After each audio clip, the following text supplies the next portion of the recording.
സ്വീകാര്യമാകുവാൻ വേണ്ടി പ്രാർത്ഥിക്കുവാൻ.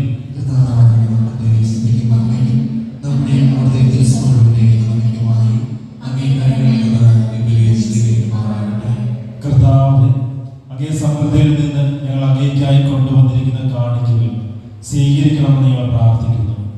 അങ്ങേ കൃപയുടെ ശക്തമായ പ്രവർത്തനത്താൽ ഈ പരമപരിശുദ്ധ രഹസ്യങ്ങളുടെ ഇഹലോക ജീവിത രീതികൾ വിശുദ്ധീകരിക്കുകയും നിത്യാനന്ദത്തിലേക്ക് ഞങ്ങളെ നയിക്കുകയും ചെയ്യുമാറാകട്ടെ.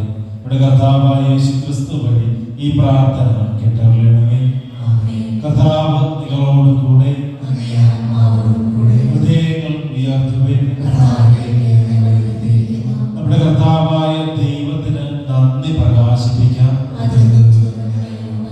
കർത്താവേ, പരിശുദ്ധനായ പിതാവേ, സർവശക്തനും നിത്യനുമായ ദൈവമേ, എങ്ങും എപ്പോഴും അങ്ങേക്ക് ഞങ്ങൾ കൃതജ്ഞത അർപ്പിക്കുന്നത് യഥാർത്ഥത്തിൽ ഉചിതവും ന്യായവും യോഗ്യവും രക്ഷാകരവുമാണല്ലോ. എന്തെന്നാൽ അങ്ങേക്ക് ഞങ്ങളുടെ സ്തുതികൾ ആവശ്യമില്ലെങ്കിലും അങ്ങേക്ക് ഞങ്ങൾ നന്ദി അർപ്പിക്കുക എന്നത് അങ്ങേ ദാനം തന്നെയാണ്. നമ്മുടെ സ്തുതികൾ അങ്ങേ മഹിമ വർദ്ധിപ്പിക്കുന്നില്ലെങ്കിലും നമ്മുടെ കർത്താവായ ക്രിസ്തു വഴി